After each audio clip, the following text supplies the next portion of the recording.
Greetings, citizens. Hey you beautiful, creepy little human being you. Welcome to my channel and welcome to today's morbid makeup video. I am so happy we could meet like this. I'm so happy that somehow in all this craziness, you and I were able to find each other on this cute little earthly rotation.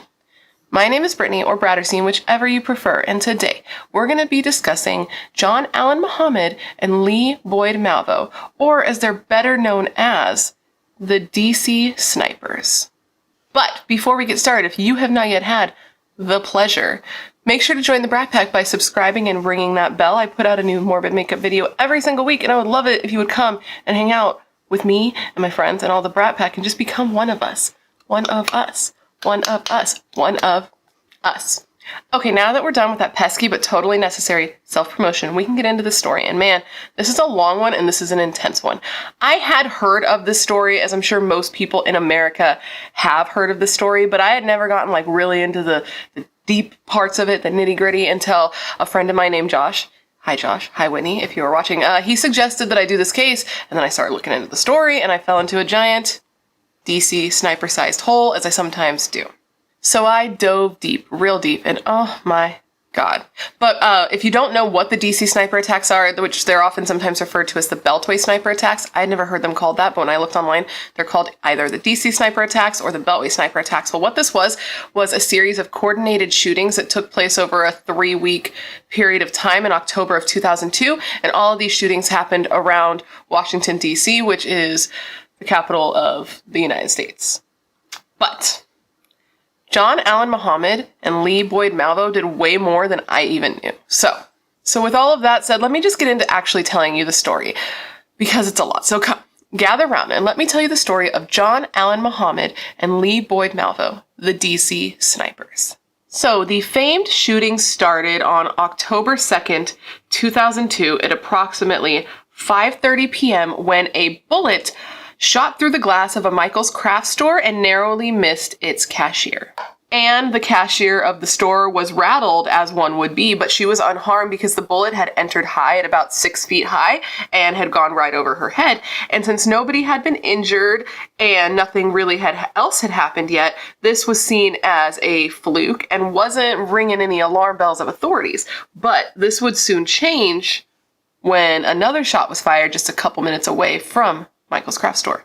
Approximately an hour later, a 55-year-old man named James Martin was shot and killed in the parking lot of a grocery store as he loaded his groceries into his car. James Martin had just gotten off of work and was just stopping in to grab some food for his family, and then was going to head home to his wife and his young son when he was shot. And there was an officer nearby who tried to help him. He found him on the ground bleeding, but he was unable to save him, and he died shortly thereafter. Police started looking into the murder and were trying to figure out like who would want to kill this guy. Why was he shot in the street?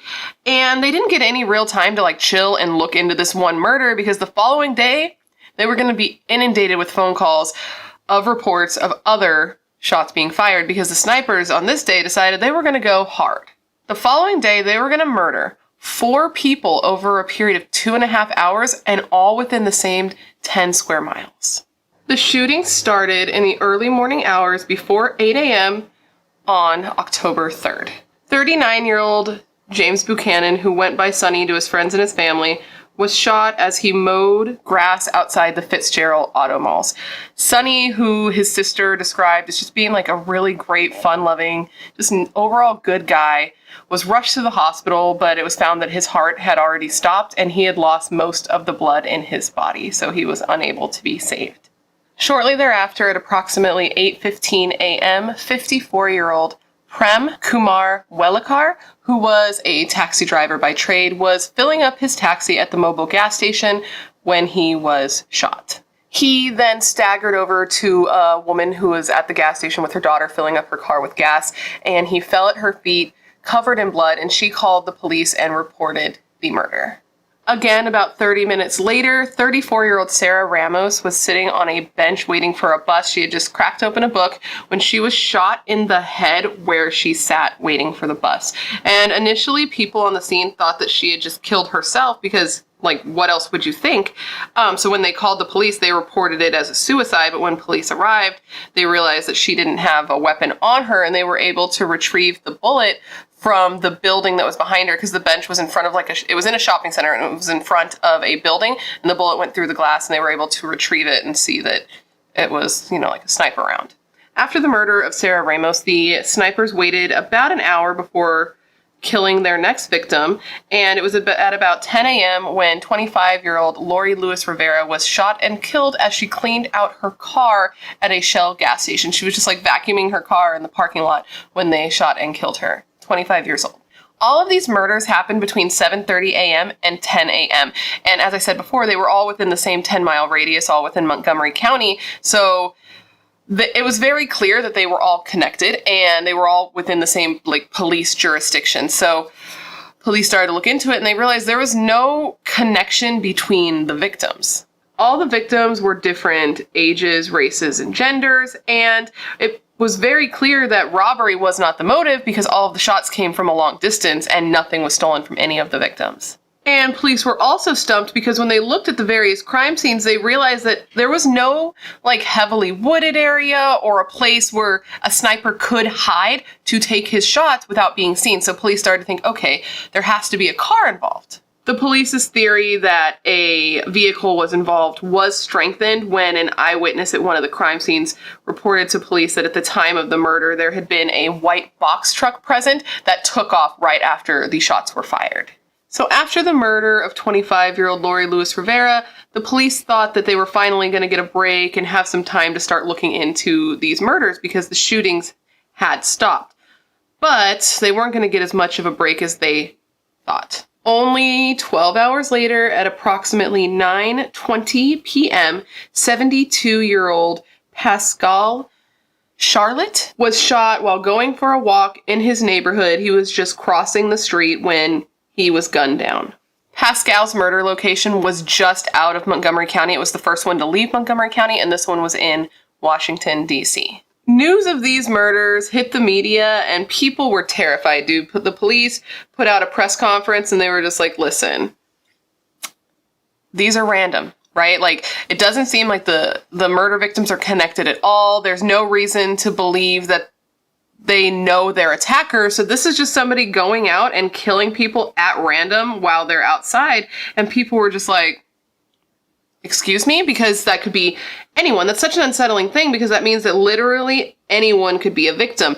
And police told them that there was no reason to suspect that children would be in any danger. Nobody that young had been shot, but they were going to do everything they could to keep kids indoors, cancel recess, cancel field trips. They were all going to be inside all the time.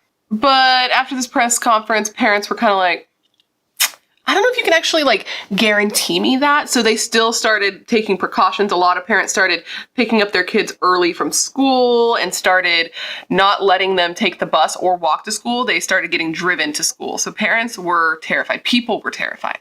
During this time, the police were really on top of their A game, and not just the Montgomery County police, but police agencies, police departments in the surrounding states were helping the Montgomery County. They were okay, banding together, following up on tips, trying to do whatever they could because it was just so incredibly random. The police had virtually no evidence. All they had was the caliber of the gun that had been shot and the fact that there were 2 vehicles that maybe could be looked into, could be worth looking into. And it was terrifying because the shootings could start again at any time. They just had 4, boom, boom, boom, boom, and then another one. So it was terrifying because they were when is this going to start up again? And they were right because they did start up again the very next day on October 4th, 2002. At approximately 2:30 p.m., 43-year-old Carolyn Sewell was loading her minivan filled with items that she had just purchased at another Michael's craft store when she was shot in the chest. This was the first to happen outside of Maryland. All of the other ones, Montgomery County, that's all in Maryland, but Carolyn was the first person to be shot out of Maryland because she was located in Virginia. She was shot in the chest. She laid on the ground and she begged and prayed for her life to the sky. And she actually did survive. She was the first known victim of the D.C. snipers to survive her attack, which good for her, man. So sad.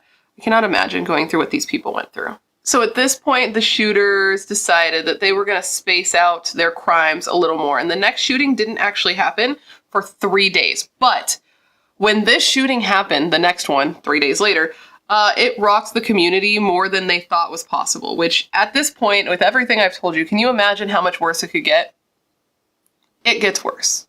It gets much worse. On October 7th, 2002, 13-year-old Iran Brown had just been dropped off at school an hour early by his aunt because she was running late for work and she needed to get him to school before she went to her job. As she was pulling away, she heard a shot, and she turned around to see that her 13-year-old nephew had been shot in the chest while he entered his school. Obviously, she freaked out. She scooped him off the ground. He's laying there bleeding. She puts him in the car and she rushes him to the hospital. And somehow, despite having a bunch of damage to his major organs, he was able to survive this and actually ended up testifying at the trials once these guys were caught. The same day that this shot happened, the police chief of Montgomery County gave a press conference about what happened, and he actually cried. Investigators went in real hard after this because this was kind of like a kid being shot in front of his school was sort of the last straw for a lot of people, and they started doing extensive searches around the area of the school. I read that it was described as a shoulder-to-shoulder search. The people were standing right next to each other, combing every bit of ground, and while doing this, they found an area that they believed had been disturbed. And in looking further, they found that this is actually where the shooters have set up to take their shot. At this scene, the police found shell casings from the bullets that were shot. In addition, they found a tarot card. It was the death card, which if you're unfamiliar with tarot, I'll put a picture. And on this card, the murderers had written a message specifically for police. The card said, "For you, Mr. Police, code, call me God. Do not release to press." Police did what they could to try to ensure that this information wasn't released to the press, but unfortunately the press are everywhere. They're on the scene at every investigation, and it was leaked and it was released to the press just 1 day later. So, and side note real quick, I wonder about these men when it came to the tarot card, because I started thinking about it, and I wonder if they know about tarot, because first off, the death card, if you don't know, isn't really about death as much as it's about like change and transformation. And in theories of why these two men did what they did, I wonder if they knew that or not, because it could go either way, but we'll get to that later. I just wanted to mention that because I'm wondering if they actually knew, if they're like, death, cool, let's leave this, you know what I mean? A day after the tarot card was released to the media on October 9th, 2002 at approximately 8:20 p.m., 53-year-old Dean Myers, who had been a civil engineer and had served in Vietnam, was shot and killed at a gas station as he pumped gas into his car while he was driving back to his home in Virginia. This guy was just trying to get home from work, murdered at the gas station. 2 days later, October 11th, 2002, 53-year-old Kenneth Bridges is shot while he pumps gas at a gas station in Virginia. October 14th, 2002 at approximately 9:15 p.m. 47-year-old Franklin, who actually worked at the FBI as an FBI analyst, was shot in the head while loading her car in a Home Depot parking structure standing next to her husband, which is just the most horrifying thing. I can't even imagine that. Like, imagine standing next to your wife or your husband or your partner and they just get shot in the head and killed right in front of you. And they weren't like in a parking lot, they were in a parking structure, so they thought that they were in a safe space. It's just so sad to me. That one gets me. The idea of seeing your loved one get killed just gets me. It was after this murder of Linda that police thought that they were getting a lucky break in the case, because there was a man who claimed to have been an eyewitness at the time of Linda's shooting, who had been inside the Home Depot at the time that she was shot, who said he saw who actually shot her. But it turns out this man, whose name was Matthew, was actually just lying. So why? I don't know. Probably just so he could be part of an ongoing, very popular investigation. But this man, this is what he told police. This man told police that he had been walking out of the Home Depot when he saw a man crouching down with a rifle, saw him take the shot, and then saw him climb inside of a white or cream colored van that had a broken taillight and took off. So police, thinking they had a legit tip, released this information to the media, and it took them 2 days to realize that this guy was lying and that they were on a wild goose chase looking for this van. I did read, however, just so that you know, that this guy actually did get arrested for giving a false claim and interfering in an ongoing investigation. So, good. Don't do stupid shit like that, guys. Why do people do that? I don't know. After this shooting, the snipers took another break, and it would be another 5 days before they committed another murder, and this would happen on October 19th, 2002. At approximately 8 p.m. on October 19th, 37-year-old Jeffrey Hopper was shot while he stood next to his wife in a parking lot of a restaurant. His wife, Stephanie, as I'm sure you can imagine, panicked, freaked out, and had like a difficult time getting her cell phone out to call the police, but she was able to do that. She called the police, and luckily for them, after several surgeries, Jeffrey did recover from his injuries. Thank God. Thank Job. So police are investigating this shooting, and in doing so, they find a tree that's close to the restaurant. And attached to this tree is a Ziploc bag, and inside the Ziploc bag was a 4-page letter from the shooters demanding a $10 million ransom, among other things. This letter, however, was one of the points where the shooters started to make some mistakes and to actually leave evidence. On the Ziploc bag where the little like zip thing is, apparently this is like a really hot spot for gathering DNA, and there was DNA on the Ziploc bag. Unfortunately, though, it didn't match anybody in the DNA database. Of course not. So in addition to that, the police knew that this was actually the same shooter, though, and not a fluke, due to one, the fact that it's so close to the shooting scene, and two, in the letter, they used the same code, "Call me God." In the letter, okay, they said also that they had the phone number to the restaurant where the man had been eating prior to being shot, and that they were going to call that restaurant the following morning to speak to police at about 6 a.m. So police went on to have a press conference, and in the press conference, they spoke directly to the shooters, and they were like, "Hey, we got your message. We do want to talk. We are going to be at the restaurant tomorrow morning to take that call." So the following morning, police set up, they went to the restaurant, and the call actually did come in. And this was the first time that police actually got to speak directly to the sniper. And in this call, apparently the sniper said, like, "You need to comply with all the demands, and we're going to kill more people." And they also said that they wanted the police to give a message to the media, and they wanted this message to be, and I quote, "The sniper has been caught like a duck in a noose," which I don't know what that means. Let me know down below if you know what that means. But he ended the call, the sniper, with saying that your children are not safe and that more people would be killed if the demands were not met. So while this call is happening, police do trace the call, and they trace it to a gas station in Virginia. So police obviously rush on over there.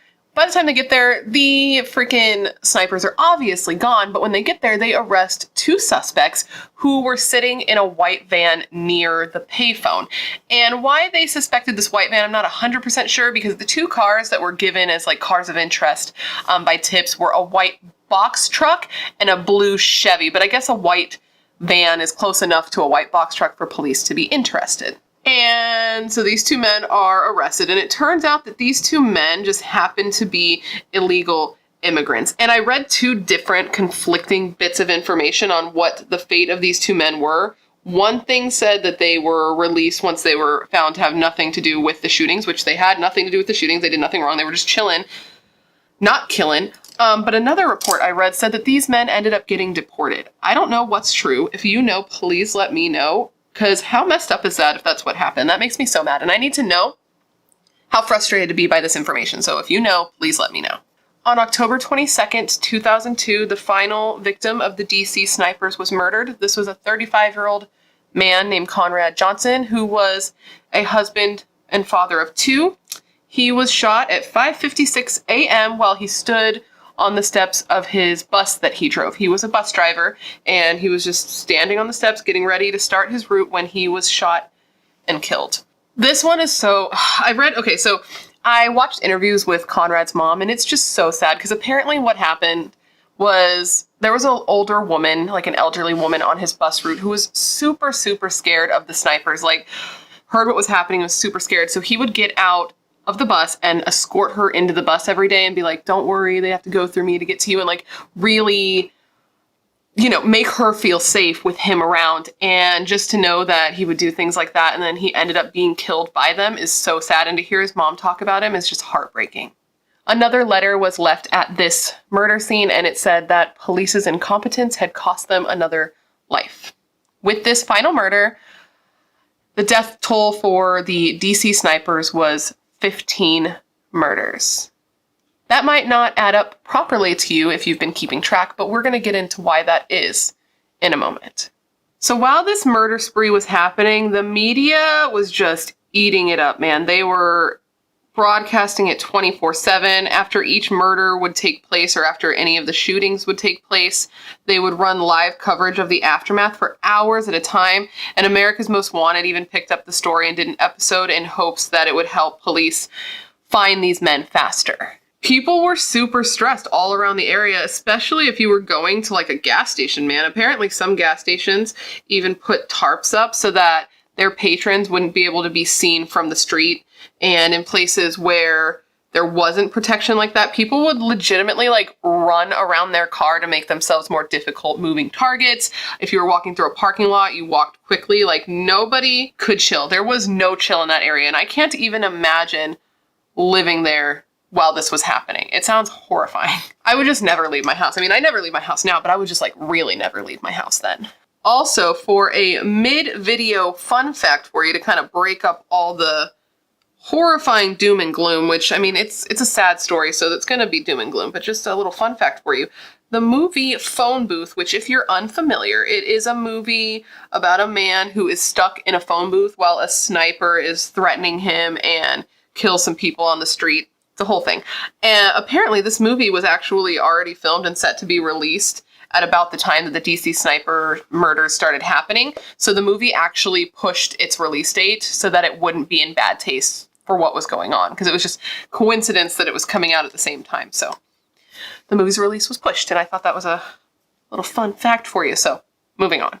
As I said before, the Montgomery Police Department and all the departments in the neighboring states and neighboring areas were so vigilant on trying to solve these freaking murders. Anytime a new call came in reporting another shooting, they would rush over, they would close down roads, they would check every car coming in and out of the area, they canvassed areas, they did a lot of footwork, interviewed everyone, pulled surveillance footage, like they were doing everything they could. They even set up a tip line, but this ended up being mostly dead ends. They followed every single lead, but most of them all led to dead ends. So we're going to go back a little bit now. Remember I told you about the day that those two men who just happened to be illegal immigrants were arrested, and the way that they got to that point is because the police had taken a call from the shooters where they were able to trace the call. Okay, well, on that call, in addition to giving their demands and threatening children, they also started to brag a little bit. He started to brag about how great he was, about what a great shot he was, and he started to brag about a murder. But it wasn't a murder that happened in the DC area. No, it was a murder that had happened before the DC shootings even started in Alabama. Bragging about this crime ended up being the duo's downfall, because not only did this link them to another 5 murders, that's why before when I said 15 it didn't add up right, it's because there's another 5 we haven't talked about yet, but it also ended up linking all the crimes together through fingerprint evidence. Apparently at the murder scene in Alabama, the suspects had dropped a magazine, and on this magazine there was a fingerprint that the police in the area had not yet processed, which, why do you wait so long to process a fingerprint? I don't know, but they hadn't.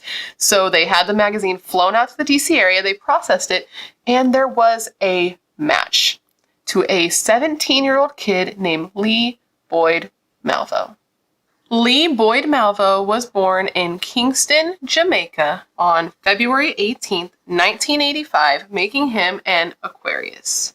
Though Lee was born to both parents, his father Leslie Malvo and his mother Una James, the two never married and actually ended up separating in 1990 when Lee was 5 years old. Lee's upbringing was a bit turbulent because when his parents separated, he went and lived with his mother, and she was a bit of an abusive woman. She would physically and verbally abuse Lee if he did anything that she perceived to be disobedient or disrespectful, and eventually she just started disappearing on him throughout his life. He at one point was sent to live with an aunt, he was sent away to live at school, he was just bounced around a lot, and his mother was never there. She was the type of person who would just pop in and pop out without warning, which is really, really difficult for any kid to grow up with. This lack of stability caused by his mother always coming in and out of his life and his father just being out of the picture altogether brought a lot of stress and depression and anxiety into Lee's life. And it was no surprise, if you think about his upbringing, to know that he would cling on to someone when they finally gave him the attention that he had been lacking his whole life. And that's exactly what happened when he met John Allen Muhammad, a man that was 24 years his senior. Now, the name John Allen Muhammad was a name that at this point was familiar to police, because when they found out that Lee Boyd Malvo was involved, the police were like, there's no way that this 17-year-old kid is acting alone in this. So they started to look into people that Lee knew. They looked into his life and his associate and his arrest records, and they found that Lee was very close with a 41-year-old man named John Allen Muhammad. When they started looking further into John Allen Muhammad, they found that he was a bit of a questionable character. Not only did his ex-wife have a restraining order against him, but he also had a long-range rifle registered to him, and he owned a blue Chevy Caprice, which was very similar to one of the vehicles that had been tipped into police after being seen at one of the crime scenes. Because you remember I told you that there were two cars that were called into police. One was the white box truck, but the other was a blue Chevy, just like the one that John Allen Muhammad owned. As if that wasn't enough for police to be like, I think we have something here. Police had also received a tip. A man had called in from Washington who claimed to be friends with John Allen Muhammad and said that he suspected that his friend was involved in these shootings. Apparently, he had tried to call several times and his calls had just gotten lost in the shuffle and went under the radar, but eventually police did call him back and the FBI actually called him in for an interview. And during the interview, they were like, okay, so why do you think your friend's involved? What about him makes you think that he would be involved in these murders? And they learned some very interesting information. First, he informed police that he had been in the military with John and that he knew that John owned the type of rifle that was being used in the D.C. sniper shootings. He also let police know about some tension between John and his ex-wife. And John apparently had expressed to this friend that he knew that his wife was now in the D.C. area, which would explain why he had gone from Washington to the East Coast. So police were like, okay, this sounds promising. So they played that phone call that they had with the shooter. They had recorded it and they played that for John Allen Muhammad's friend. And he's like, oh, I know that voice. That's John Allen Muhammad's little 17-year-old friend, Lee Boyd Malvo. So who is John Allen Muhammad and how is he connected to this 17-year-old kid, Lee Boyd Malvo? I will tell you now. John Allen Muhammad was actually born John Allen Williams on December 31st, 1960, making him a Capricorn, and he was born in Baton Rouge, Louisiana. John had changed his last name to Muhammad in 2001 after spending several years as part of the Nation of Islam, and what this is a group that aims at improving the spiritual, mental, emotional, and economic status of Black human beings. Muhammad was the last name of the leader of this religious and political movement, and John really looked up to him, and that's why he took his last name. John was born to parents Ernest and Eva, but tragically John's mother passed away from breast cancer when John was just 3 years old, and his father just up and abandoned him after his mother died, leaving him to be raised by his grandfather and his aunt. John had been married once before, but the marriage ended in divorce, and in 1988, he married his second wife, a woman named Mildred. Mildred and John went on to have 3 children together, 2 daughters and a son, and John was described as being a really good dad. He was strict, but he was fair, and he never yelled at his kids. John had enlisted in the National Guard in 1978, and he was a combat engineer. He also trained as a truck driver, a mechanic, and a metal worker. John didn't particularly love being in the National Guard, but he knew that it provided the life and the financial support that he wanted for his wife, himself, and his kids, so he stuck it out and committed himself to it. And while in the National Guard, he learned how to shoot a rifle, how to assemble a rifle. He learned a lot about guns, and he actually ended up serving in the Gulf War. It was after returning home from the Gulf War that John's ex-wife said that he had changed, and he ended up getting honorably discharged after 17 years of service. And after this, he was a different person to her. He had gotten meaner and darker and more aggressive. He had just come home bitter. She said that he was bitter towards her, the country, and the world at large. She said that he was totally unpredictable, that he would go from being super charming and super sweet like the guy that she knew to being angry and abusive, and that she was scared of him. She had expressed to friends that he had threatened to kill her, and that when he said it, she believed it. So after an extended period of time dealing with the fear and the stress and the abuse, Mildred finally filed for divorce and got a restraining order against John. Now, John was pissed about this, and in retaliation, he kidnapped their children and took them to Antigua, which is an island in the Caribbean. He literally just took the kids and left the country. So while in the Caribbean, John made his money by forging legal documents for the locals. And this is actually how John and Lee Boyd Malvo first ran into each other. Because you see, Lee's mother, Una James, really wanted to go to the U.S. So she got in contact with John Muhammad, who is known for forging legal documents. And she got her paperwork and went to the U.S., just left her son. And because at the time, John and Lee had gotten really close, he stayed with John while his mother left him. So he stayed in the Caribbean with John and his kids, and his mother left to the U.S., abandoning him again at 17 years old. So during this time, John's ex-wife Mildred is losing her shit trying to find her kids, and somehow she discovered where they were, and the kids ended up being forcibly removed from John's care and sent back to the States to be with their mother. And a custody hearing was set in the States for September of 2001. John and his wife Mildred both appeared at this hearing, and it was at this hearing that John learned that Mildred had been awarded full custody of the children and that his visitation rights had been suspended. So his kids had been taken away from him, essentially, and this information broke him. I heard a recording of when he was told that he no longer had visitation of his kids, and he just sounded so confused. And after his wife took his kids from him, he vowed revenge against his wife, and he searched for her and his kids for several months before learning that they were in the D.C. area.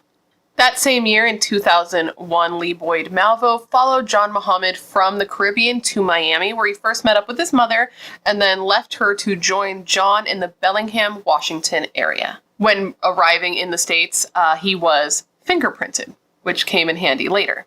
When arriving in Washington with John, Lee converted to Islam, like John had, and he had enrolled in the Bellingham High School per John's suggestion and had listed John as his father.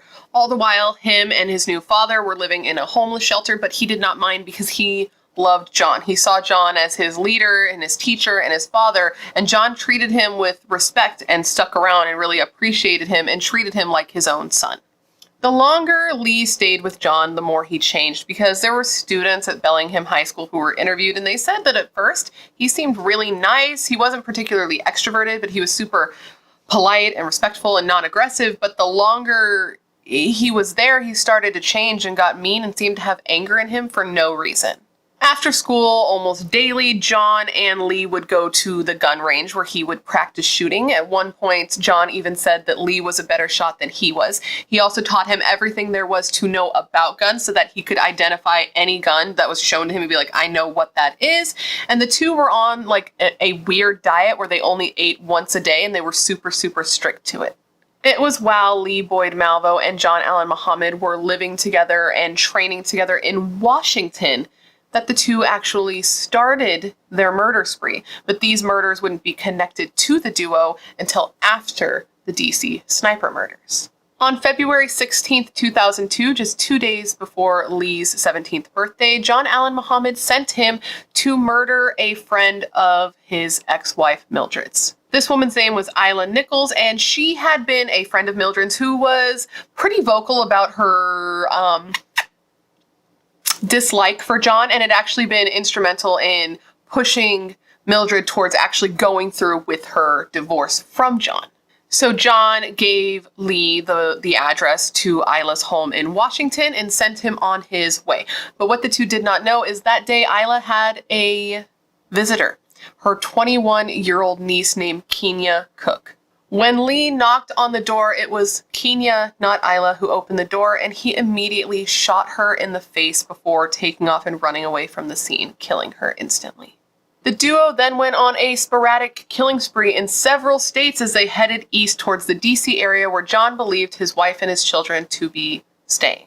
The next murder happened about 1 month later on March 19th when 60-year-old Jerry Taylor was shot in the chest as he played golf on a golf course in Arizona. The police were later able to link John Allen Muhammad and Lee Boyd Malvo to this murder because the duo had been visiting John's sister, who lived very, very close to the golf course at this time. The duo then waited several months before committing their next known murder, and this happened on August 1st, 2002. On this day, 51-year-old John Guida was changing a tire in a parking lot in Louisiana when he was shot in the frickin' neck. This man lied on the ground and played dead as Lee Boyd Malvo came up to him and robbed him. Once the men left, he got up and ran to a gas station where the paramedics were called. Luckily, he survived, and apparently 8 years after this happened, once the men had already been arrested, Lee Boyd Malvo actually sent him a letter apologizing for what he did to him. Next up, on September 5th at approximately 10:30 p.m., 55-year-old Paul LaRufa was shot 6 times as he closed up his Italian restaurant in Maryland. Miraculously, this man survived. But apparently, John Muhammad and Lee Boyd Malvo thought that he was dead, and they actually went to his body and robbed him before leaving him for dead. But, he survived, luckily. 2 weeks later, on September 21st, 2002, a 41-year-old man named Millian A. Waldemariam was shot in the head and the back at 12:15 a.m. as he closed up a store in Georgia. Less than 24 hours later on the same day, September 21st, 2002, the two men then tried to rob a convenience store in Alabama. 52-year-old Claudine Parker was shot in the chest during this robbery, and she was killed. Her coworker, 24-year-old Kelly Adams, was shot in the neck during this robbery, but she somehow survived. And this robbery was actually the murder that, when the duo called the police and started bragging about their murder spree prior to the D.C. sniper killings, this is the crime they were talking about. This is the crime that ended up getting them caught. This is where they dropped the magazine, and this is what inevitably led to their capture. Then just 2 days later, on September 23rd, 2002, 45-year-old Hong Im Ballinger was shot in the head at about 6:30 p.m. and killed in Louisiana. It was just about a week later that the two ended up in the D.C. area, and the famed D.C. sniper attacks were thought to have actually started. On October 23rd, police got their first really big break in the case. They suspected John Allen Muhammad and Lee Boyd Malvo, but you can suspect, but it's what you can prove. You need a lot of evidence. So that friend who had called in and given a tip on John and Lee in the first place called police and were like, hey, they used to use my backyard for target practice. And they were like, I'm sorry, what? And police headed right over. While searching this man's yard in Tacoma, Washington, they used metal detectors and they found a bunch of shell casings for bullets, and they also found a tree stump that they believed was used for target practice by both John Allen Muhammad and Lee Boyd Malvo.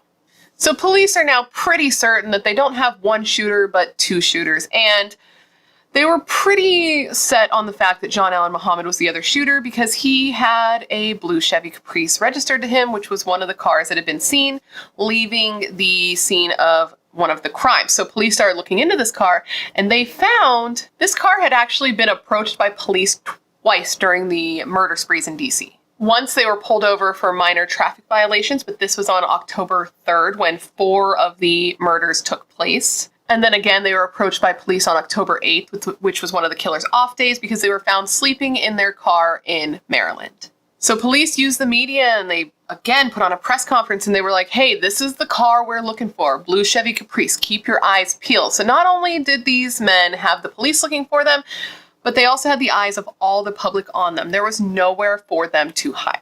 2 days after the duo's final murder, their reign of terror came to an end when at 3:15 a.m. on October 24th, 2002, a man named Whitney spotted the blue Chevy Caprice. This man had been driving home. He had a really long drive home from work late at night, and so he put on the radio and he was listening to the radio as he made his drive, and this is when he heard the broadcast about the Chevy Caprice. So he was like, I'm on the road, I'm gonna look around, and he starts looking.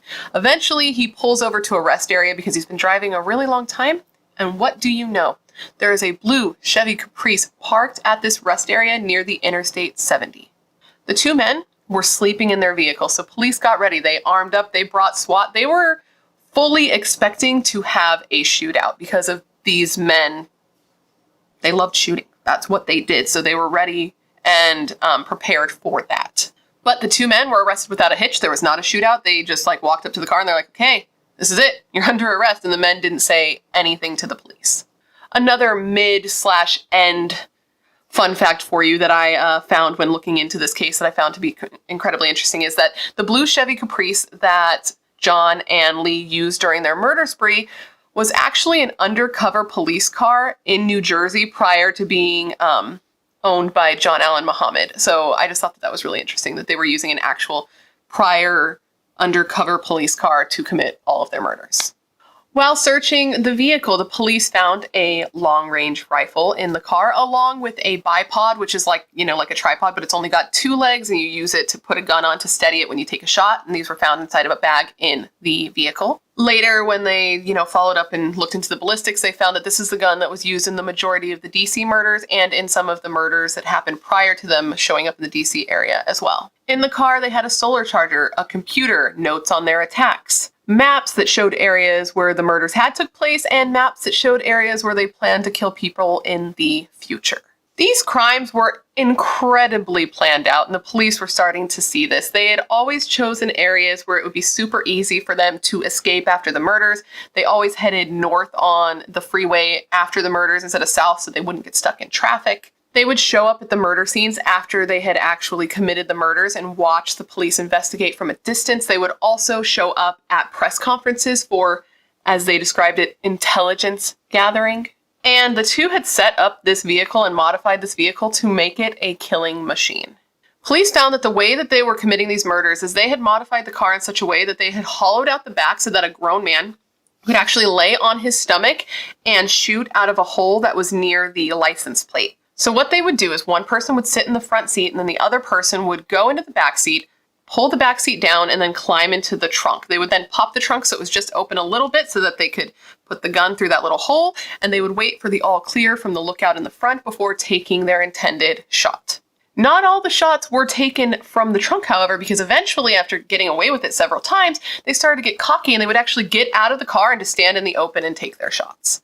There were a lot of different theories as to why these men did what they did.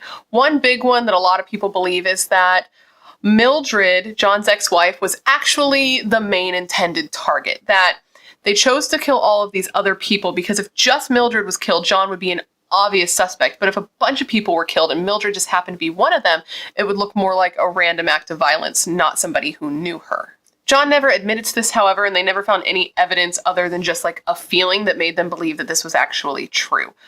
It was also thought that this could have been financially motivated, since when the duo left letters for the police, they actually did ask for $10 million in ransom.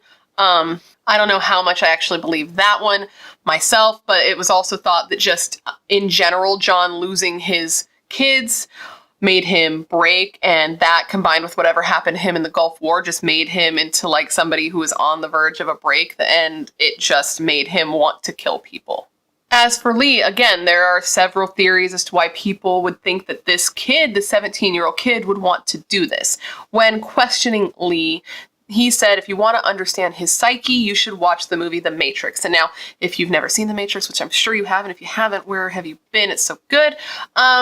Essentially, it's about a man, Neo, who is taken under the wing of somebody who says how special he is and how he's destined to be somebody and molds him. And then they go on to fight, to try to fight and bring down some tyrannical leaders. John Allen Muhammad would often tell Lee that they needed to bring down the government and bring down the leaders. So it was thought that Lee killed because John wanted him to kill, and that he wanted to please John, and that essentially Lee Boyd Malvo was brainwashed. But not everybody subscribes to this theory. A lot of people don't believe that he was brainwashed. They believe that maybe he was molded and taught by John, but that Lee was completely in control of his faculties and made his own decisions and liked what he did. He wasn't brainwashed, he was just coached. When Lee was arrested, at first he didn't want to talk to police, but eventually the woman who was asking him questions asked him like if he was hungry, and he was like, I could really go for a veggie burger.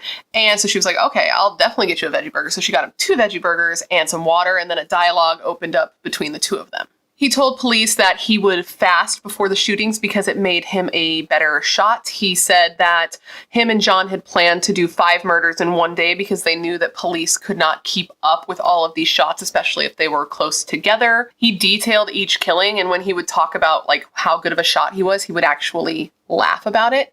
And he said that John was his best friend, his father, and that the two did everything together. Even though Lee Boyd Malvo was only 17 at the time of the murders, he was up for the death penalty. But ultimately, he was found guilty in 2003 of capital murder and was given life in prison instead of the death penalty. Apparently, the Supreme Court changed its laws regarding minors being given life in prison in 2012. And in 2016, it was decided that this new law would be applied retroactively. And what this means... it means that minors who committed a crime and were sentenced to life in prison prior to the new law being put into place could have their prior sentences changed to reflect the new law. That's what that means. Sorry.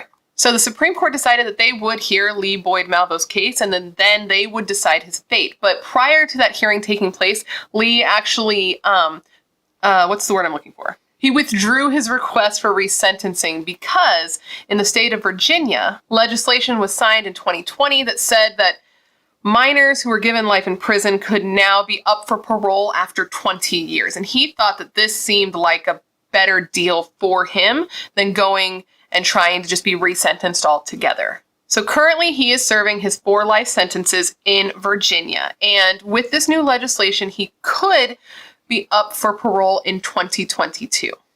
However, even if he's paroled in 2022, he still has to then serve his 6 life sentences for the crimes that he committed in Maryland. So either way, he's gonna be in prison for a long time. Supposedly, Lee Boyd Malvo has changed a lot in prison now that there's been some distance between him and John, and he has acknowledged how horrible what he did actually was. He says that he was a monster, a ghoul, and a thief who stole people's lives.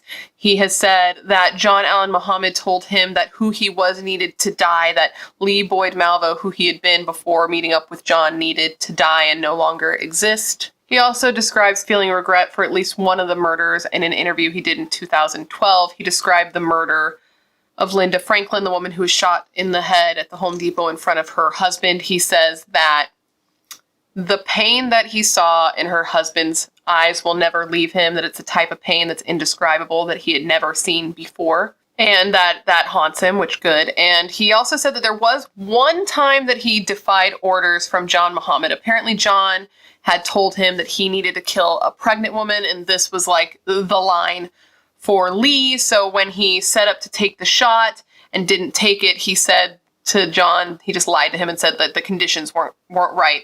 But in actuality, he just would not kill a pregnant woman. Apparently he's doing okay though. Whether he's racked with guilt or not, I am not truly sure, but he did marry last year in 2020 at the age of 35. There isn't a lot of details about the wedding because apparently, according to the prison, it's not information that has to legally be released, so it hasn't been, but from like people who were present, his lawyer, stuff like that, they say that she's like a great chick, about the same age as Lee, really smart, educated, pretty, nice. As for John Allen Muhammad, he actually chose to represent himself at trial, which is just so traumatic for the people involved, because this man who shot you or shot your loved one is then questioning you. You're looking at him in the eyes and he's questioning you, and just the audacity of that. At his trial, though, it was never actually proven that he took the shots. They had a lot more evidence against Lee Boyd Malvo and not as much against him to prove that he actually ever shot anyone. But they were able to sentence him using something called the Trigger Man statute. It essentially means that even though he may not have taken the shot, he assisted in such a way, was a lookout in such a way, and made it so that these crimes could not have been committed if he had not been there, and therefore he was just as guilty of the murders as Lee Boyd Malvo. It was also determined that John Allen Muhammad's crimes were an act of terrorism because his point was to terrorize the government and the community at large. And in 2004, he was found guilty and he was sentenced to death. He, of course, tried to appeal with his attorney saying, like, this man has brain damage and should not have been competent to stand trial, let alone be his own attorney, but this was denied. John's ex-wife, Mildred, was shocked when she found out what John had done, that the man who had terrorized her for the last few years of her marriage was also the man who had been terrorizing the D.C. area for all those weeks, and she was even more shocked to find that a lot of the police believed that she was his intended target. She and her children had a hard time dealing with knowing what he had done and knowing that he was going to be executed for it. There were interviews with his daughter, and he has two daughters, and there were interviews with both daughters, and they were just kind of saying that, like, there was just sadness and anger. Sadness in knowing what he had done, sadness in knowing that he was going to be put to death, but also anger in knowing what he was done, and anger in knowing that there are so many questions that they have that they would just never be able to get answers for, even if he did live. And anger because he had made it so that he was permanently removed from their lives. Mildred said for her, it wasn't traumatic for him to die because for her, he was a stranger. She had emotionally separated herself from him. And so there wasn't an emotional connection there, but that she felt really bad for her children because her children were losing their father. So any pain she felt was for them. John Allen Muhammad was on death row for 7 years before being executed by lethal injection in the state of Virginia. His final meal was chicken, red sauce, and cake for dessert. He offered no last words and was pronounced dead at 9:11 p.m. on November 10th of 2009. Family members of the victims of the D.C. snipers arranged for a memorial to be put up in remembrance of their lost loved ones. The Brookside Gardens Reflection Terrace, it's this beautiful, peaceful-looking place with these stone walls. On one, it says, linger here and reflect on those lost to violence, hope for a more peaceful world, seek a reverence for life among all people.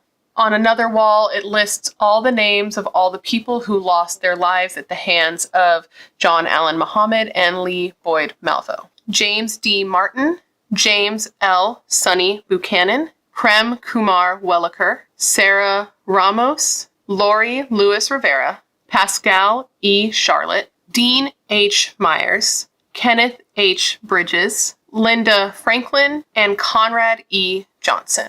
But we can't forget those that aren't listed there, the victims that were killed prior to the D.C. sniper spree. I don't know if it's because it was in a different area that they weren't listed on this wall. I'm honestly not sure why, but they lost their lives too, and their names matter just as much. Kenya Nicole Cook, Jerry Taylor, Million A. Waldemariam, Claudine Parker, and Hong M. Ballinger.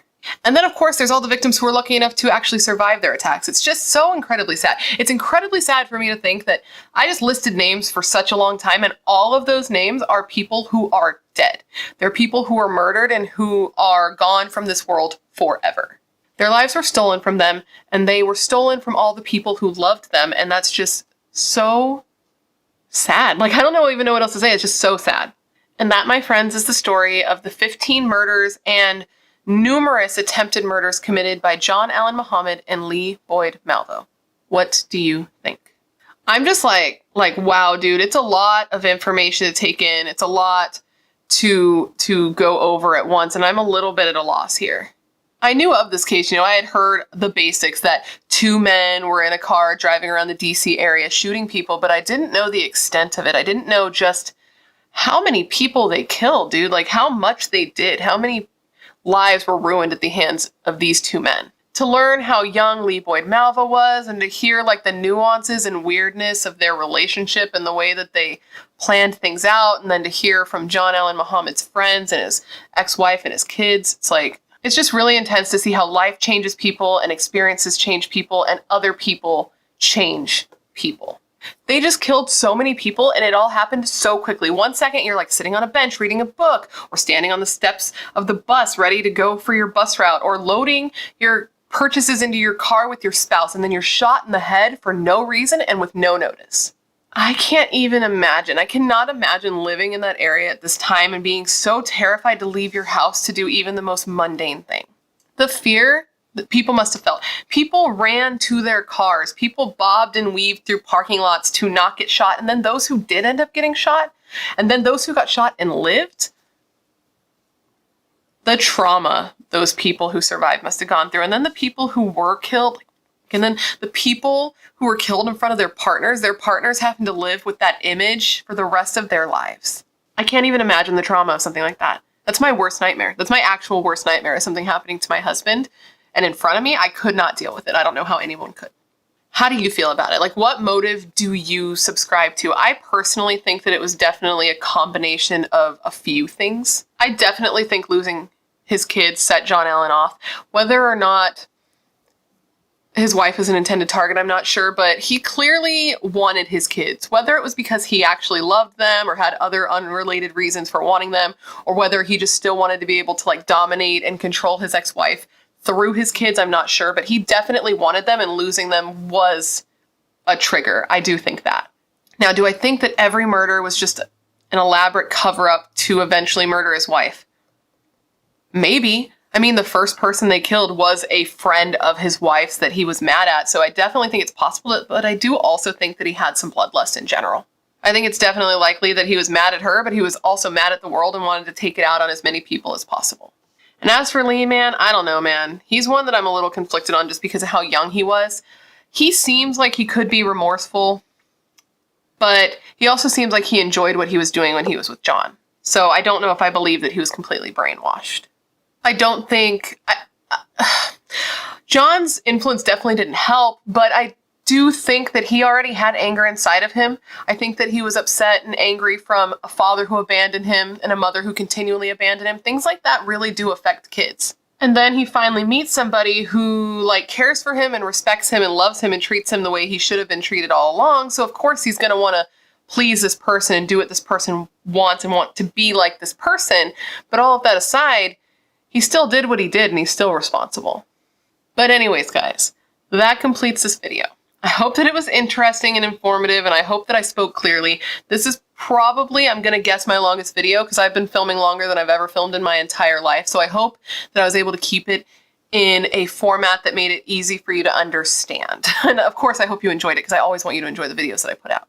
Please let me know of any cases you would like to see me cover. I have an ongoing list, but as I said in the beginning, this is a case that was suggested to me. Any case you suggest, I add to my list to look into in the future because I know that you're filled with good taste and good ideas. Otherwise, you would not be here.